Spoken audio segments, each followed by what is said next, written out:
Hey guys, what's going on? John here from What's Spinning, here tonight to chat about this new Yves Tumor album, Heaven to a Tortured Mind. Yves Tumor, aka Sean Bowie, experimental music artist, who in his early days was a little bit too abstract for me, I'm gonna be honest. Take, for example, When Man Fails You. Now, I've listened to a lot of experimental, pretty weird stuff in my life, but this just didn't seem very cohesive to me. For me, his follow-up Serpent music was 1,000 times more interesting. It was still very hard to place and genuinely really twisted, but it also sounded like the ghoulish underbelly of modern pop, and call me crazy, I kind of felt like that's where he should be. And I was even higher on his next album, Safe in the Hands of Love. Now, I didn't review it at the time, I was kind of late to the party, but when I eventually did check it out, it kind of blew me away. Between the dark and moody rhythms to the weirdly catchy pop hooks, there was a lot going on here, and most of it was right up my alley. Now, these new singles have excited the hell out of me, as they seem to be just blurring the line between experimental and pop music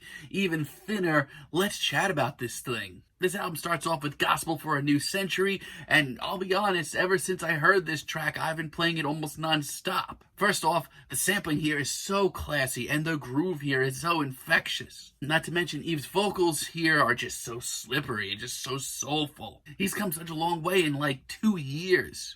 But outside of that, what are we even listening to? There are seemingly tons, and I mean tons of clashing influences coming all together here, making big, beautiful sounds. It's also strangely touching and emotional, as well as completely out there, but it really does stick with you. This track is absolutely brilliant. Medicine Burn is, simply put, mind-bending. Here, I feel like Yves is sort of covering like a well-known pop tune, but his cover is also on fire and melted in, trying to make its way into our dimension from another dimension. It is awesome. But in a weird way, it's also undeniably catchy and rather beautiful at parts. There's also an off-kilter swagger to this track that I feel is really great too.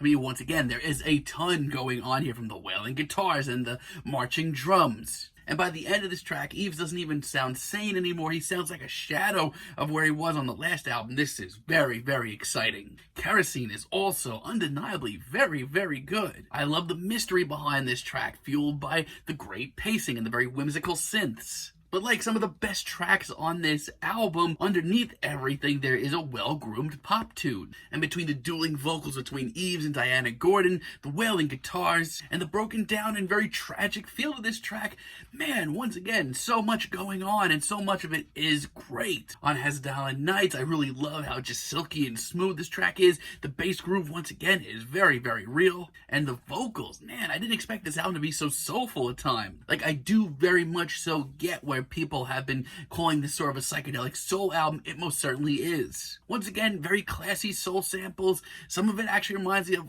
old J Dilla or RJD2. It's really timeless and beautiful, but also very new and crisp sounding. This is one of the shorter tunes here, but it can easily compete with some of the longer ones. Once again, with Romanticist, been loving this track ever since it's been released. Not to mention, I just love the very shiny overall presentation on this album. Grooves are wonderful, and his vocals here, my god, I just want to hear more and more of them. I mean, they're just so passionate between all this funk and oddball imagery and whimsical samples. It's wild. It's moments like this that take this album from very good to simply exquisite, and not only that, blur the lines between pop and experimental music even more, and that's very exciting. There are a few, very few tracks on here that I kind of think where Yves is pushing it though. For one, not really that into Identity Trade, even though you can argue that this track has a lot of characteristics that the rest of the album has. I don't know though, this track kind of has a demo quality to it, with just how ugly this track is. I'm just not really that into it. And sure, some of the abstract instrumentals towards the end are interesting, but personally this isn't my thing. And Superstars is my least favorite track here. As far as one track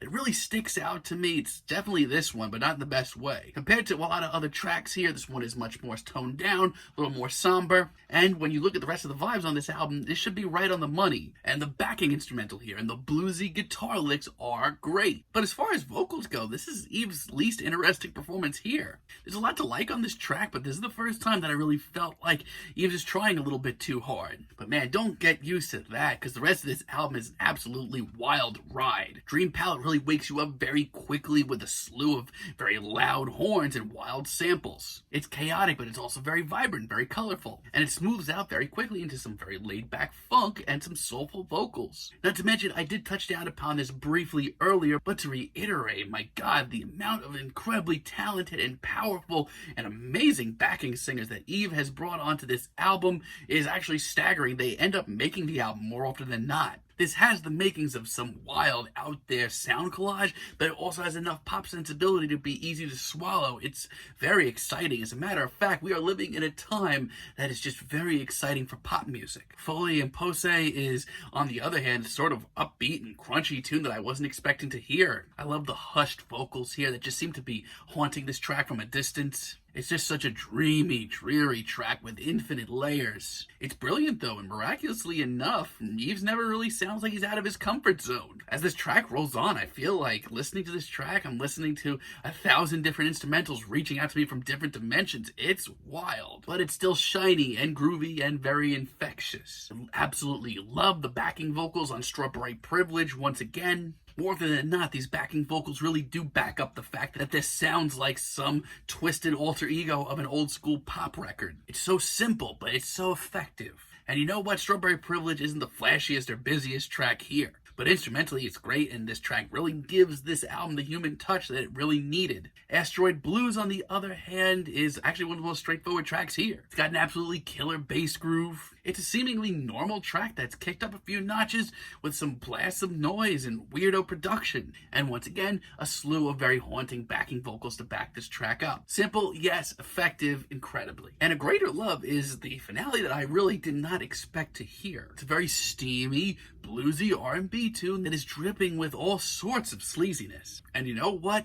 Call me crazy, it sounds phenomenal. It's very groovy, it's very laid back, it's very emotional, but at the same time, it's filled with cosmic synths and otherworldly grooves. This is still a Yves Tumor track. And you know what? I love it, and quite frankly, I love this album. Yves Tumor, since he started a few years ago, has become so much more as just another experimental artist making weird collages. No, he's become this sort of gateway between experimental music and really well-written pop tunes that are super catchy. It's far out and it's cosmic and wildly exciting, but it's also super infectious and very human-like underneath it all. It's chaotic often, but it's wildly catchy too, and it will stick with you.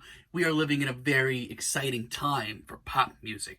I'm feeling a light 9 on this album, but let me know what you guys think down below. If you liked the video, be sure to give us a like, give us a subscribe, and let me know down below what you would like for me to chat about in the future. And until next time, have a great day, guys.